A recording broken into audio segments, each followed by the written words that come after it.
Bloomberg Audio Studios. Podcasts, radio, news.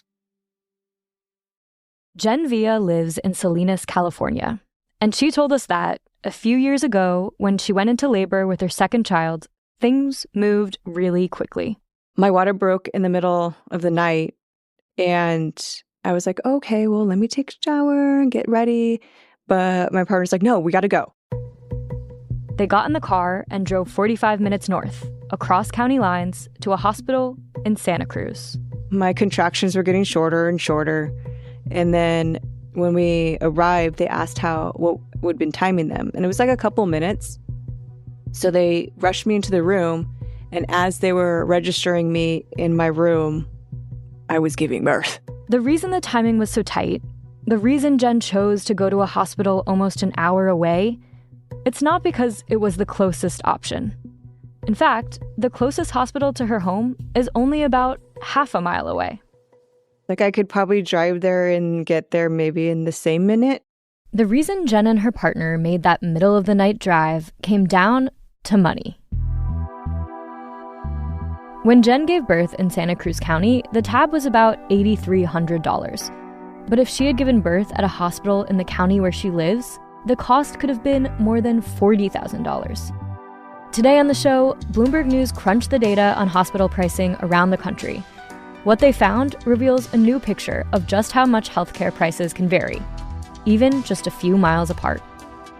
I'm Sarah Holder, and this is Big Take from Bloomberg News. Jen Villa started thinking about having a second child after she moved to Salinas. Mind you, it was like planned, so I was kind of like looking into like, when's the best time? Where's the doctors? She was thinking about who could deliver the baby because the OBGYN she had wasn't in network, and Jen knew having a baby with an out-of-network doctor would be expensive. She needed some guidance. Jen's a special education teacher, and so she turned to the head of her teachers union for advice. What do I do? Like, how do I start this? Since I wasn't pregnant yet, she said, like, you have time to just change your insurance. It's just going to be a lot more if you want to have your baby and keep your doctor. And I said, okay, so how much more? And then when it was like about $1,000 more, it's like, I'll drive. $1,000 more a month. That's how much more Jen says she would have to pay to get a health insurance plan that would allow her to get care from the hospital closest to her home. And not just that hospital. Her insurance wouldn't cover her giving birth at any of the 3 hospitals in her county, which are among the most expensive in the country. My first reaction is like, you got to be kidding me. Are you serious? Okay, well, financially, one makes way more sense than the other, so I'm going to do this. But, like, how dare them? Like, how is this okay? Like, how is it okay that people that work in the hospital, I'm teaching your kids. Like, I'm working to better our community as a whole, but I can't use the hospital? Jen's experience is sort of an extreme situation because of the place she lives and the price levels there that are so high. That's my colleague, John Tozzi. He covers all things related to the cost of healthcare in the U.S. But everyone in the United States who has commercial insurance is sort of exposed to this problem, right? John and his colleagues recently got an up-close look at this problem when they crunched some data on hospital pricing collected by a research group called the RAND Corporation. And they found pricing disparities like the one Jen Villa described all over the country. In New York City, in Texas, in Indiana, pretty much everywhere you look, where there are multiple hospitals, there are lower cost or higher cost options within a certain range. In total, John and his team found more than 350 hospitals that had significantly lower cost competitors within just 5 miles. And if patients were willing to travel 30 miles, almost half of U.S. hospitals have a significantly less expensive competitor within 30 miles. So why would it cost thousands more dollars in one county and then in another county 30 miles over, it would be a lot cheaper? It's a very good question. It's the question. It's the question. It's the question of American healthcare. Have you talked to hospitals where they're charging more than other people nearby? What do they say about the prices? Yeah. So, in general, the hospital industry kind of says that this variation in and of itself is not a problem because hospitals do have different cost structures and different mix of the patients they see. Some of the hospitals say that they are financially at risk and that they need to, they see other hospitals, particularly in rural areas, closing, so that they need to make sure they are charging a price that will sustain their operations. But I think, whenever we hear assertions from the industry that they need higher reimbursements from, ultimately it's all paid for by patients or taxpayers, I think we should scrutinize claims that we need to pay more for what we're getting. Well, do the people who end up paying more get better care? So there is a lot of research trying to understand the relationship between price and quality. We should say measuring quality in healthcare is pretty challenging in some ways. Some hospitals might have really top quality cardiac care, but not as good quality orthopedic care. And so I think you need to be really kind of clear and specific about what you're comparing when you're trying to do that sort of analysis. But in general, the answer is no, that higher cost care is not better quality. How clear is this to consumers? Do people generally know they can get cheaper care as close as a couple miles away? I think most consumers are largely baffled and confused every time they, interact with the healthcare system. Right. So as a baseline, I would say no. Part of the reason why the cost of healthcare can be so confusing is that many people don't pay for it directly. They pay their insurance company, and then their insurance company negotiates the prices with the provider. And for a long time, even if you wanted to look up how much something would cost at different hospitals, it was hard to do. Until relatively recently, all these kind of prices and contracts were private. They were hidden, they were secret, they were not public by default. That started to change in recent years due to new regulations under the Trump and Biden administrations that require hospitals to publish their prices. But John says compliance has been slow, and we're still a long way off from a world where it's easy for individual patients to find the most affordable care. For 20-odd years now in the U.S., there's been a movement toward trying to make consumers, patients, people who need healthcare, into shoppers, consumers who will compare price and quality and make the best decisions based on that information. There are now various websites and places where you can try to compare pricing.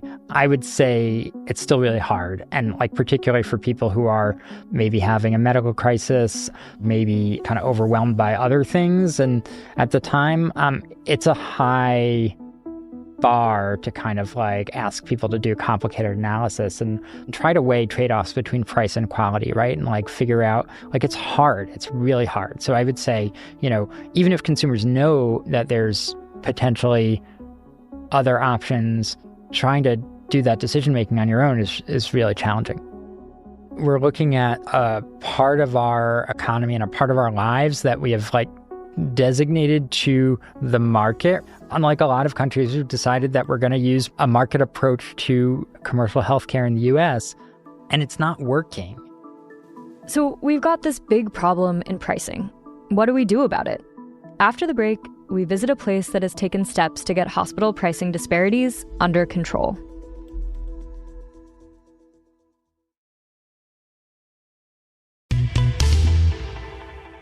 Out of all the data John and his team analyzed, he said there was one state that's led the way on addressing hospital pricing disparities. So in some ways, the state of Indiana is kind of ground zero for what we're talking about here. Back in 2016, John says an employers group called the Employers Forum of Indiana got concerned that hospital pricing in their state was getting out of hand. And they said to some economists at RAND, hey, can you help us understand this?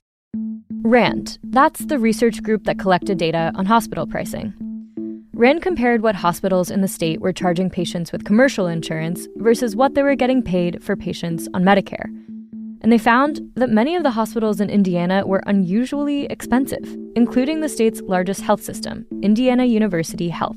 That kind of led employers in Indiana to be pretty upset about what they were paying. They didn't understand why they were paying so much, and people in other states weren't necessarily paying as much. How did prices at Indiana University Health get so high? I don't think there's one clear answer. One thing they did say is, like a lot of big hospital systems, they've made acquisitions in recent years. They've absorbed smaller hospitals. Some of those hospitals had existing contracts with insurers, so they sort of inherited different prices. But, I think how they got so high, again, that's sort of the fundamental question of like all of this that we don't really have a good answer to, except that those are the prices that insurance companies agreed to pay. Bloomberg News asked to interview executives from each of the 50 hospital systems across the country that Rand identified as the most expensive. Indiana University Health was the only one that agreed. When we talked to the hospital, they didn't dispute that this was an issue. They actually said that they're trying to make affordability part of their strategy, and they have pledged to kind of get their prices in line, at least with national averages, over a 5-year period. Indiana University Health pledged to start cutting prices in 2020. And since then, ambulance charges have fallen 24%, pharmacy services are down by 30%, and radiology prices are now almost half of what they used to be. John says it's a rare example of a hospital group responding to pressure to bring their prices down. So I think in Indiana, you have a story of a really engaged group of employers that really put this issue on the map with data. They brought it to legislators. They kind of made a political issue over hospital prices. And that has at least begun to kind of trickle into both policy changes, but also market changes, where we see IU Health responding to some of these concerns. So I think the question to watch over the next few years is like, first of all, what happens in Indiana to overall costs? But then do we start to see that kind of nationally, right? Do more hospitals come out and say, hey, we understand there's a problem here and we're going to try and shift some things to address it? I think we are seeing this increasingly as a political issue, but in terms of like the public pressure on hospitals, it's nowhere near like you look at pharma. I mean, every politician is talking about drug prices constantly, even though we spend far more on hospital care, right? So I think it'll be interesting to watch how this plays out nationally over the next few years. John, thanks so much. Thanks so much for having me. Thanks for listening to Big Take from Bloomberg News. I'm Sarah Holder. This episode was produced by David Fox. It was edited by Caitlin Kenny and Tim Annette. It was mixed by Blake Maples. It was fact-checked by Tiffany Choi. Our senior producers are Naomi Shavin and Gilda DiCarli. We get editorial direction from Elizabeth Ponso. Nicole Beamsterboer is our executive producer. Sage Bauman is Bloomberg's head of podcasts. Thanks for tuning in. We'll be back tomorrow.